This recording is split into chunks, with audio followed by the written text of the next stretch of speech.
कल अध्यात्म योगों में ध्यान के विषय तक आपने श्रवण किया था। अगला जो अध्यात्म योग है उसका नाम बतलाते हुए परमात्मा ने कहा संवर जोगी संवर योग।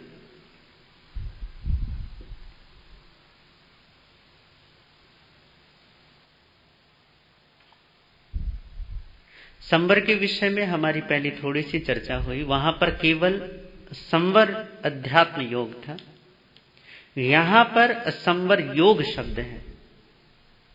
इसे थोड़ा समझ लीजिए, क्योंकि आश्रम के मुख्य 5 जो कारण हैं उनमें जो 5वां कारण है वो है अशुभ योग। अशुभ योग, अशुभ योग का मतलब होता है मन से अशुभ विचार, चिंतन, कल्पनाएं, स्मृतियां आदि कार्य करना। दूसरा अशुभ वचन योग, क्योंकि अशुभ योग है तो उसमें वचन भी आएगा। वचन से कठोर, असत्य, निंदात्मक, दूसरों की फालतू की बातें बनाना, या फिर जिन कथाओं से आपका संबंध नहीं है उन कथाओं को कहना, चाहे वो भोजन के विषय में हो, चाहे वो स्त्री या पुरुषों के विषय में हो, और या फिर किसी स्थिति, राजनीति, देश काल वगैरह के विषय में जिन विषयों से आपका संबंध नहीं है उन विषयों के बारे में बातचीत करना, वार्तालाप करना, कथात्मक बातें कहना, ये भी वचन का अशुभ योग है। तीसरा कहा काय अशुभ योग, क्योंकि शरीर भी है, शरीर में 5 इंद्रियां हैं। इन 5 इंद्रियों से आप उन चीजों से, उन विषयों से इनको जोड़ना, उनसे संबंधित करना जिन विषयों से मन मलिन हो जाए। बहुत सारे विषय ऐसे होते हैं जिनसे मन में आह्लाद और प्रसन्नता प्रकट होती है, जिनको जानने से, जिनमें रहने से, जिनमें रमने से मन सदा उत्फुल्ल और खिला हुआ रहता है। कुछ विषय ऐसे होते हैं कि जो लगते तो सुहावने हैं, लगते तो अच्छे हैं, भले हैं, परंतु उनसे भला होता नहीं है, उनसे नुकसान हो जाता है। तो अपने इंद्रियों को, अपने शरीर को ऐसे कर्मों में, ऐसे विषयों में जोड़ना जो आपके जीवन में अशुभता को, परेशानी को, दुख को, बेचैनी को भर दे। इसे शास्त्रीय भाषा में कहते हैं कि जो पाप से आपको जोड़ दे, वो काय अशुभ योग है। अब ये 3 अशुभ योग आपने सुन लिए। पहला मन अशुभ योग, मन से किसी भी प्रकार का अशुभ पापमय विचार, कल्पना, स्मृति आदि कार्य करना, वो मन का अशुभ योग। वचन से किसी भी प्रकार की विकथा करना, किसी की निंदा करना, किसी की चुगली करना, किसी के बारे में फालतू की बातें बनाना, या जिन बातों से आपका संबंध नहीं है उन बातों में भी रस लेना, ये कहा है वचन अशुभ योग। और शरीर से ऐसे कृत्य करना जिन्हें हम अकृत्य कहते हैं, दुराचार कहते हैं, पाप कहते हैं, अधर्म कहते हैं, या गलत कार्य कहते हैं, उनसे शरीर को जोड़ना, यह है काय अशुभ योग। अब ये 3 अशुभ योग हैं, यहां पर संवर योग कहा है। और ये संवर योग जो है, इस संवर योग का अब यदि अर्थ बिठाया जाए तो संवर योग का अर्थ क्या होगा? क्योंकि अशुभ काय योग, अशुभ वचन योग और अशुभ मन योग, अर्थात मन का अशुभ हो जाना, वचन का अशुभ हो जाना, काया का अशुभ हो जाना, इसके बारे में तो आपने समझ लिया। अब हम संवर योग किसको कहेंगे? तो परमात्मा कहते हैं मन का शुभ से जुड़ जाना, वचन का शुभ से जुड़ जाना, काया का शुभ से जुड़ जाना, इसको हम क्या कहते हैं? संवर योग कहते हैं। अब यदि मन के संवर योग के विषय में चर्चा की जाए तो मन का संवर योग क्या होगा? मन का संवर योग होगा सबसे पहले प्राथमिक तौर पर सकारात्मक चिंतन, सकारात्मक विचार, सकारात्मक यादें अपने मन में रखना। और उसके बाद उसके पश्चात जब मन में एक निष्कलुषता आ जाए, जब मन में किसी एक हल्कापन आ जाए, किसी प्रकार का बहुत ज्यादा तनाव, बहुत ज्यादा बोझा ना रह जाए, तब मन को उन सम्यक निमित्तों से जोड़ना जिससे वो सत्य की तरफ, परमात्मा की तरफ, धर्म की तरफ गमन करे, धर्म में रुचि ले। आज की जो सबसे बड़ी समस्या है और किसी भी काल की कोई बड़ी समस्या ये नहीं है कि धर्म उपस्थित नहीं है, कि परमात्मा का बोध उपस्थित नहीं है, कि आत्मज्ञान की कोई सुविधा उपलब्ध नहीं है। आज की जो सबसे बड़ी जो हैरानी या परेशानी की बात है वो ये है कि आज मन में धर्म के प्रति रुचि नहीं है, उस तरफ जाने की इच्छा ही पैदा नहीं होती। अब इच्छा पैदा नहीं होती तो भैया मन का संवरयोग कैसे सदेगा? क्योंकि मन जिसकी इच्छा करता है उसी के लिए पुरुषार्थ करता है। आपके मन में जिस चीज की कामना होगी, मन जिन वृत्तियों का पालन और पोषण करेगा, उन्हीं वृत्तियों के लिए वो पुरुषार्थ करेगा। आदमी जिन कामनाओं से भरा होगा, उन्हीं कामनाओं की पूर्ति के लिए उसके सारे के सारे कर्म समर्पित होंगे। ये जीवन में बिल्कुल साफ है, इसमें कोई वो नहीं है कि इसमें विकल्प वाली बात भी नहीं है। आपका सारा का सारा पुरुषार्थ केवल मन के निर्देशन पर चलता है, मन की इच्छाओं पर चलता है। मन निर्देशित होता है इच्छाओं से, इच्छाओं से निर्देशित मन फिर हमारे कर्मों को निर्देशित करता है। आपके कर्म कैसे होंगे ये आपके मन पर डिपेंड करता है, और आपका मन कैसा होगा यह आपकी इच्छाओं पर, आपकी वृत्तियों पर डिपेंड करता है। यदि इसे हम कहें सीक्वेंस के रूप में, तो सबसे पहले इच्छाएं आती हैं, फिर हमारा मन काम करता है, और फिर उसके बाद हमारा व्यवहार बनता है। तो यदि अपने मन के संवरयोग को संभालना हो तो सबसे पहले सत्य की इच्छा करनी होती है, सत्य की कामना जगानी होती है। और सत्य की कामना तो जब जगती है तब मन कहां जुड़ता है? सत्य की तरफ जुड़ता है, सत्य के पुरुषार्थ की तरफ गमन करता है। तब वो हमारे व्यवहार को सत्य के लिए थोड़ा सा कार्य करने के लिए प्रेरित करता है कि भैया बहुत हो गया संसार का झमेला, चलो अब थोड़ा सा क्या करते हैं, धर्म ध्यान करते हैं, सामायिक करते हैं, संवर करते हैं, त्याग प्रत्याख्यान करते हैं। कि भैया 8 महीने खूब खाया है, खूब शरीर को पाला है, पोसा है, चलो 4 महीने हैं, इसमें खूब त्याग प्रत्याख्यान करेंगे, खूब तपस्या करेंगे। कि भैया बहुत हो गया ना दुनियादारी की बातें, चलो अब भगवान की वाणी सुनने का अवसर है, तो चलो अब भगवान की वाणी सुनेंगे। कितने लोग हैं जो परमात्मा की वाणी के प्रति इतने आतुर रहते हैं? नहीं, यह आतुरता जितनी संसार में दिखती है उतनी परमात्मा के प्रति नहीं दिखती।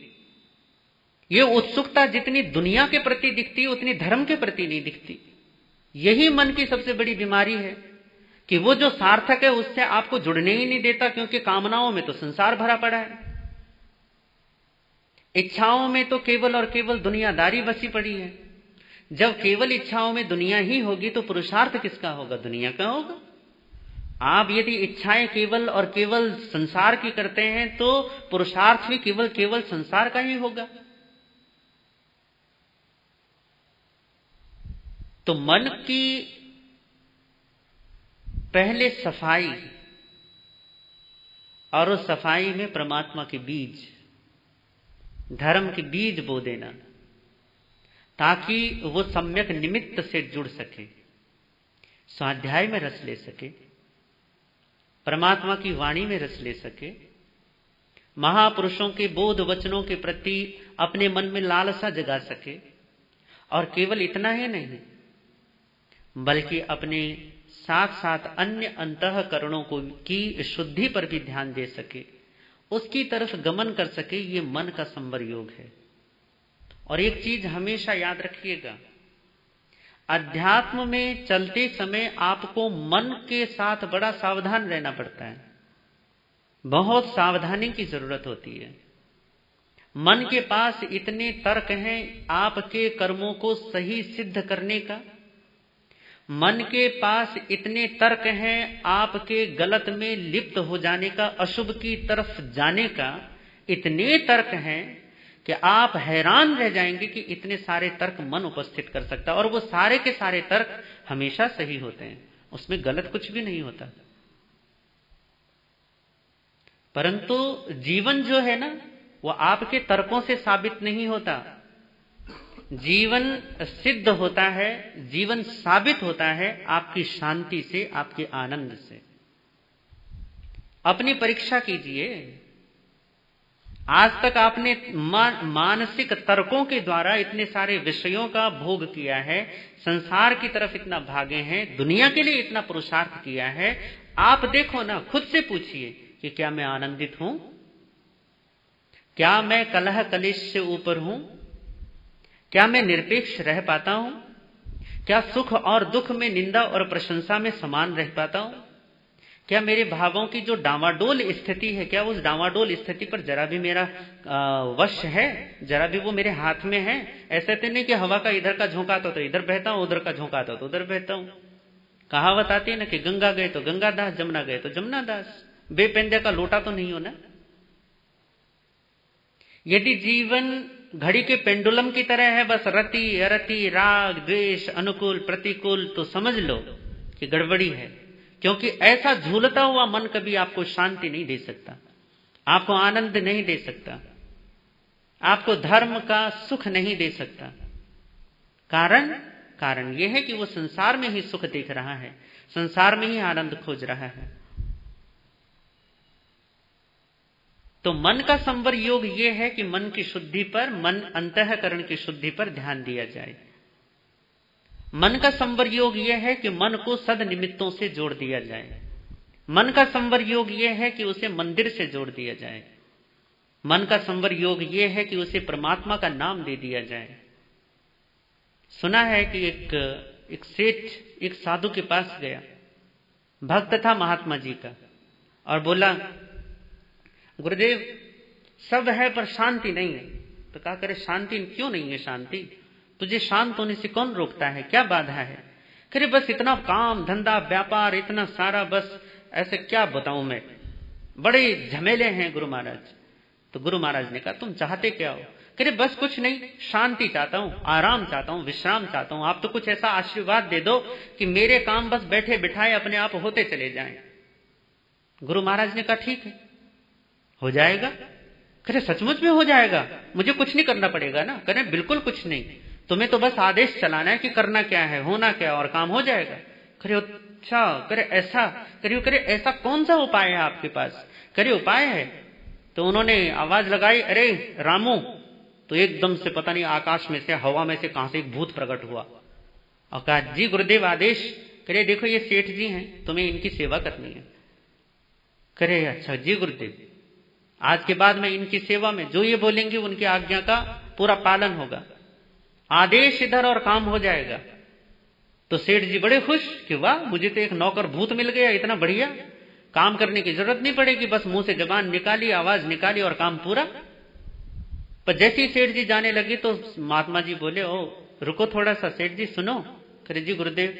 करे बात यह है कि इसे रोकना मत। करे क्या मतलब? करे मतलब ये कि इसे फालतू बिना काम के मत बिठाना, इसको किसी न किसी तरीके का काम देकर ही रखना। यदि तुमने इसे कोई काम नहीं दिया तो भैया तुम्हारे जान पर बनाएगी, ये तुम्हें ही खा जाएगा। और यदि तुमने इसे काम दिए रखा तो ये सारे काम में बिजी रहेगा, वहां व्यस्त रहेगा। तो इसे हमेशा व्यस्त रखना। जैसे ही तुमने इसे व्यस्त नहीं रखा, ये तुरंत तुम्हें खाने के लिए दौड़ेगा।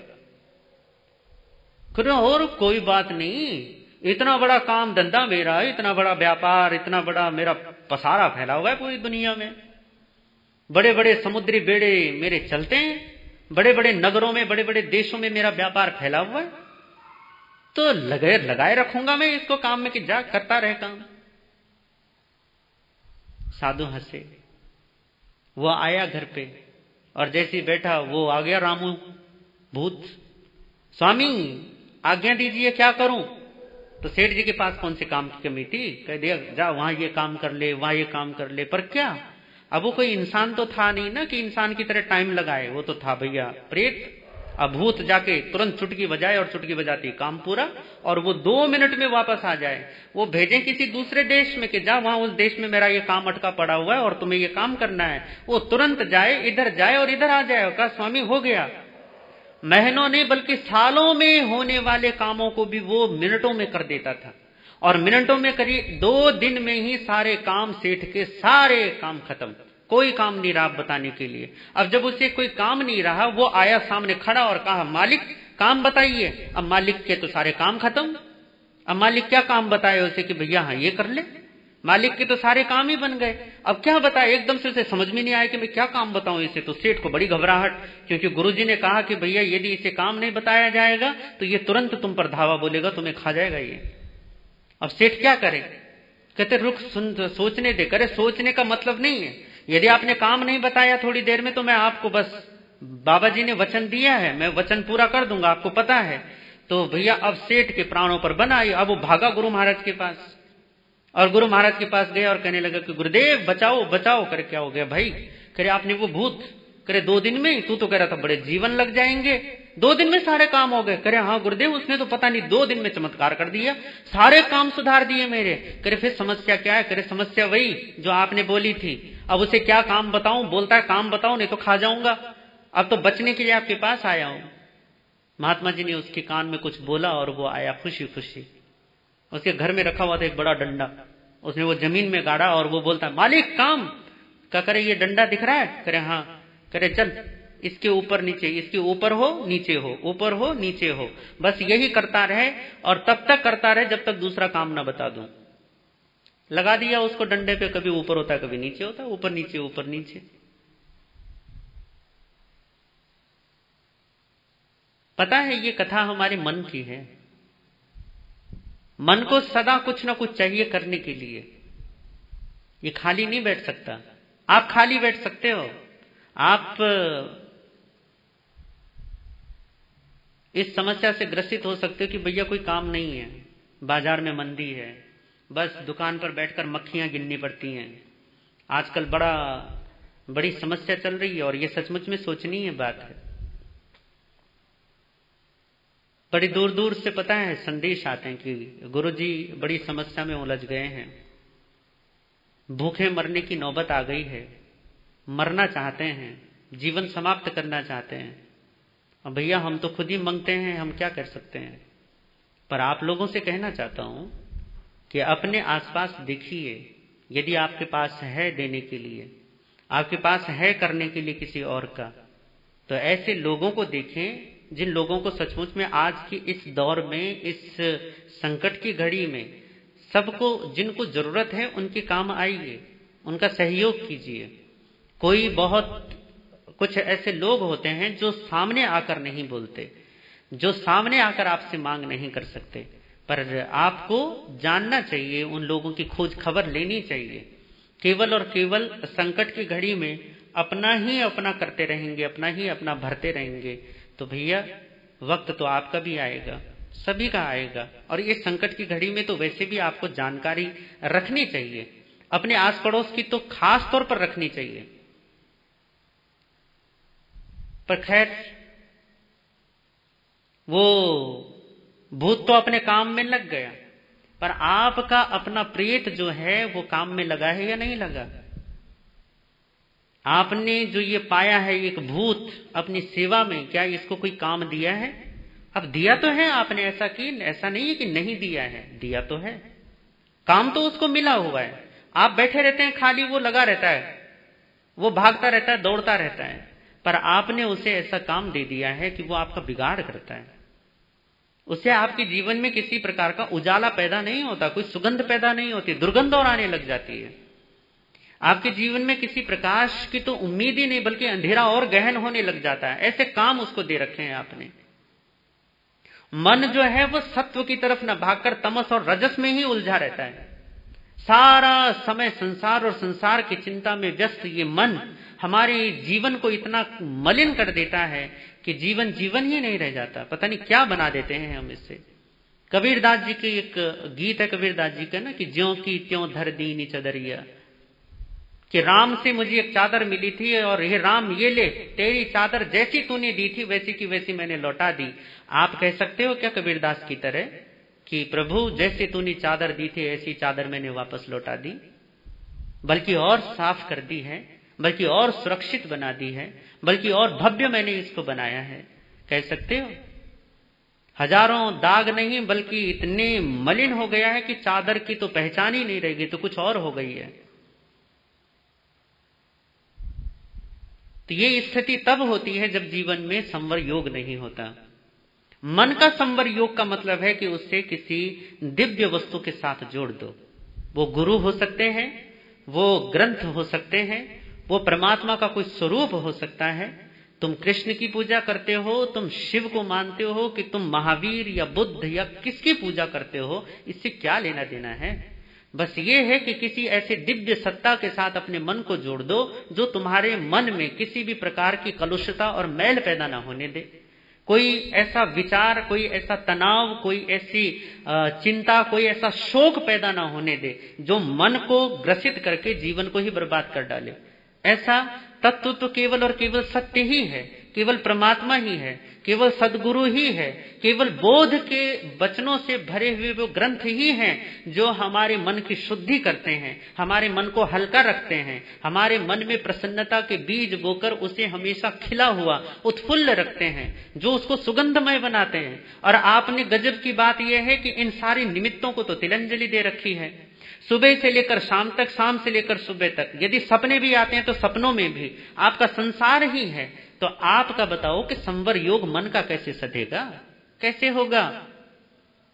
लोग हैरान हैं कि बस बीमारियां बढ़ रही हैं, मानसिक हैं, वाचिक हैं, शारीरिक हैं, पता नहीं कितनी सारी बीमारियां पैदा कर डाली हैं। असल मायने तो यह है कि मन बीमार है, इसलिए ये सारी बीमारियां नजर आती हैं। पारिवारिक हो, सामाजिक हो, वो बड़े से बड़े दोष, बड़े से बड़े दुर्गुण जो आपको नजर आते हैं वो सारे के सारे मन में पलते हैं। इसीलिए भगवान बुद्ध से एक बार एक देवता उनके चरणों में आया और बोलने लगा कि प्रभु, आप कहते हैं कि मनोपुवंगमा धम्मा, की मन ही समस्त धर्मों की जननी है। मन में आप, क्योंकि भगवान बुद्ध ने दो प्रकार के धर्म बताए, एक प्रशस्त और एक अप्रशस्त, एक अच्छा और एक बुरा। धर्म का मतलब होता है वहां पर भी स्वभाव है। तो अच्छा धर्म वो है जो आपको अच्छा फील करवाता है, जो आपको अपने स्वभाव में निर्वाण की तरफ ले जाता है। और अप्रशस्त क्या है? जो संसार और संसार के विज्ञान में उलझाए रखता है, वो अप्रशस्त धर्म है। तो भगवान बुद्ध से उसने यही पूछा कि प्रभु, आप कहते हैं कि समस्त धर्म क्या है? मन में जन्म लेते हैं। तो आप ये बताओ कि इस मन को रोकने का क्या उपाय है ताकि इसमें धर्मों का जन्म ही ना हो। तो तब भगवान बुद्ध ने कहा कि इसकी जरूरत नहीं है, मन को रोकने की जरूरत नहीं है, मन को अवरुद्ध करने की जरूरत नहीं है। और कह रहे जरूरत भी नहीं है और ऐसा हो भी नहीं सकता। तो कहा प्रभु, यदि ऐसा ना होगा तो जीवन तो गया, आप बताइए कि फिर क्या करूं? तो कहा करे कुछ भी नहीं, जो अप्रशस्त धर्म में लगा हुआ मन है उसे प्रशस्त में लगा दो। जो बुराई में लीन मन है, जो संसार में लीन मन है, उसे परमात्मा में लगा दो, सत्य में लगा दो। इतना सा ही तो काम करना है ना। यही मन का संवर योग है। उत्तम जीवन तब होता है जब मन उत्तम होता है, और मन तब उत्तम होता है जब उत्तम के साथ जुड़ता है। श्रेष्ठ जीवन की कामना तो सब करते हैं, परंतु श्रेष्ठ मन की चिंता कोई नहीं करता। और यही सबसे बड़ी गड़बड़ी है। जीवन में श्रेष्ठता क्यों नहीं आती? क्यों नहीं जीवन उदार और उदात्त होता है? कारण एक ही है, क्योंकि मन में तो क्षुद्रता भरी पड़ी है, मन में तो मलिनता जमी पड़ी है। जब तक मन में क्षुद्रता है, जब तक मन में छोटापन है, तब तक जीवन उदार कैसे बनेगा? छोटी छोटी बातों पर तो तुम्हारा उथलापन नजर आ जाता है। भोजन के मामले में, रहन सहन के मामले में, बोली बाणी के मामले में, दूसरों को जज और निर्णय करने के मामले में, दूसरों के ऊपर कुछ भी आलोचना या निंदा करने के मामले में, टांग अड़ाने के मामले में, जीवन को जीने के मामले में, हर एक जगह जीवन केवल और केवल उथला रह गया है। कारण सिर्फ इतना ही है कि मन के उत्तम बनाने पर आपने कोई चिंता नहीं की। और मन उत्तम कब बनेगा? जब उसको उत्तम का साथ मिलेगा। इसलिए परमात्मा महावीर ने कहा है कि श्रमणों के उपासक, श्रावकों को बोला है श्रमणों के उपासक, है ना। आगमों में जहां भी आता है ना श्रावकों का थोड़ा कम है। ऐसा नहीं कि श्रावक शब्द नहीं मिलते, मिलते हैं, पर श्रावक शब्द से अधिक यदि आगमों में कोई शब्द युक्त हुआ है, यदि कोई शब्द आया तो वो आया श्रमणोपासक। किसको कहते हैं? श्रमणोपासक। श्रमण कहते हैं साधु, श्रमण कहते हैं सत्य के लिए जिसने जीवन समर्पित किया है वो। और उपासक आप जानते हैं, उप का मतलब होता है नजदीक, आसक का मतलब होता है रहने वाला, बैठने वाला। इसे आजकल की भाषा में यदि कहें तो ये है सत्संग। तो श्रमणोपासक वो है जो सत्संगी है, और सत्संगी वो है जो सत्य का संगी है, जो सत्य का साथी है। साथ दोनों का हो सकता है, संसार का भी हो सकता है, झूठ का भी हो सकता है, माया का भी हो सकता है, और साथ ही साथ विद्या का भी हो सकता है, सत्य का भी हो सकता है, और परमात्मा का भी हो सकता है। सुनते आप हैं कि आपको किसका संग करना है, आपको मन किसके साथ जोड़ना है। गुरु नानक देव ने इससे नाम दिया है सुरति। सुरति का मतलब क्या होता है? सुरति का मतलब होता है ये जो मन है ना, इसको परमात्मा से जोड़े रखना, इसे उसे सच्चे पातशाह से जोड़े रखना, जो सच्चा सम्राट है, जो हमारे जीवन का सच्चा ध्येय है, उसके साथ इस मन के धागे को जोड़े रखना, इसी को कहते हैं मन का संवर योग। और जब तक मन का संवर योग नहीं आप समझेंगे, जब तक आप मन के इस सत्संग को नहीं समझते कि मन जहां जुड़ता है वैसा बन जाता है। ये बड़ी गजब की बात है कि जिस चीज के साथ ये जुड़ा होता है ना, ये वही स्वरूप धारण कर लेता है। ये मन की बड़ी गड़बड़ी है, गड़बड़ी भी है, पर साथ में साथ ये सौभाग्य भी है मन का। दुर्भाग्य ये इसलिए है क्योंकि ये संसार के अलावा, विषयों के अलावा, गलत और अशुभ चीजों के अलावा, पर वस्तुओं के अलावा, पर द्रव्य और पर पुद्गलों के अलावा और कहीं जुड़ना ही नहीं चाहता।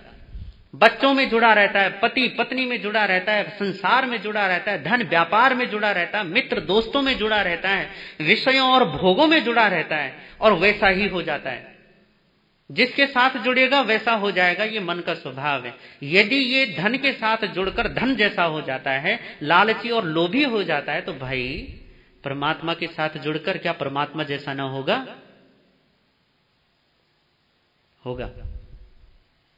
जब गुरु के साथ ये मन जुड़ता है तो ये गुरु जैसा होता है, सत्य के साथ जुड़ता है तो सत्य जैसा होता है, ब्रह्म के साथ जुड़ता है ब्रह्म जैसा होता है।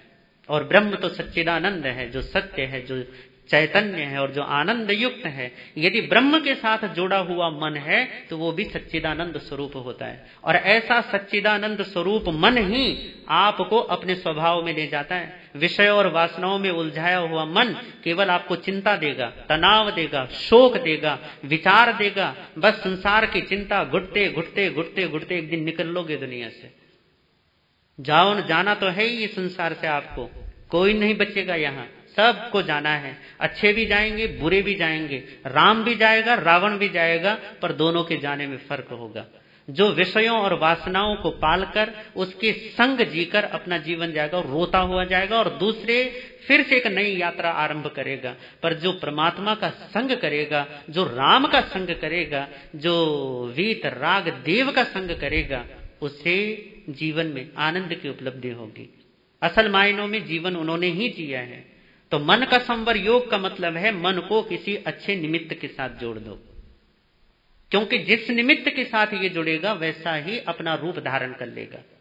और जैसा ये रूप धारण करेगा, ये बात निश्चित पक्के तौर पर लिख कर ले लीजिए, ये जैसे निमित्त के साथ जुड़ा हुआ होगा वैसे ही आपके जीवन को, आपके व्यवहार को, आपके कर्म को बनाता हुआ चला जाएगा अपने आप ही। आप कर्म सुधारने में बड़ा जोर लगाते हैं, पर मन को सदनिमित्त बनाकर देखिए एक बार। आप परमात्मा से जोड़कर देखिए एक बार। परमात्मा की सुगंधी, परमात्मा का संगीत, परमात्मा का माधुर्य जीवन और जीवन के सारे व्यवहार में ना आ जाए तो बोलना फिर। परमात्मा का संगीत आपके सारे व्यवहार से झलकने लगेगा। जो जो उस संगीत के उस आभा मंडल में, उस सीमा में आएगा, वो खुद ब खुद नाचने लगेगा। परमात्मा की सुगंधी आपके सारे कर्मों में उतर आएगी, पर पहले मन में तो उतारिए उससे। तो मन को किसी अच्छे सदनिमित्त से जोड़ो, किसी बढ़िया निमित्त से जोड़ो। यही है मन का संवर योग। इसी प्रकार से वचन का भी संवर योग है। स्वाध्याय करना, सत्य बोलना, मधुर बोलना, दूसरों को प्रोत्साहित करने वाले वचन बोलना, किसी को कष्ट हो ऐसे वचन न बोलना, पापों की वृद्धि हो, पापों की परंपरा चले ऐसे वचन नहीं बोलना। ये सारा का सारा क्या है? ये वचन का संवर योग है। और इसी तरीके से काया का संवर योग है। यदि अपने कदमों का तुमने चलने का फिरने का काम करना है तो उसमें देव सेवा, देव दर्शन, गुरु दर्शन ये अधिक हो। शारीरिक कृत्यों में परमात्मा की सेवा उतर जाए, साधु संतों की सेवा उतर जाए, भगवान की सेवा उतर जाए, मनुष्य मात्र की सेवा उतर जाए, जीव मात्र के प्रति करुणापूर्ण व्यवहार उतर जाए, तो ये काया का संवर योग है। तो इस तरीके से मन, वचन और काया, इन तीनों को ही किसी ऐसे निमित्त दे देना जिनसे ज्यादा से ज्यादा आप संवर में रह सकें, उसी को कहते हैं संवर योग। तो ऐसा संवर योग भी अध्यात्म योग का एक महत्वपूर्ण चरण है। जो इस चरण को पूरा करते हैं, सही मायनों में वो अपने अध्यात्म को पूरा करने के लिए एक बहुत बड़ा संबल, एक बहुत बड़ा सहारा अपने जीवन में प्राप्त कर लेते हैं और बहुत आसानी से, बहुत सरलता से अध्यात्म के पथ पर चल पाते हैं। तो यदि आपको अध्यात्म का प्रशस्त पथ चाहिए और उस प्रशस्त पथ पर आसानी से यदि आप कदम बढ़ाना चाहते हैं, तो आपके लिए ये संवर योग जो मन, वचन और काया 3 प्रकार का है, ये आपको बहुत साथ देगा, बहुत आपका साथ निभाएगा। तो संवर योग की साधना करें और जीवन को दिव्य और भव्य बनाएं। इन्हीं भावनाओं के साथ ओम शांति।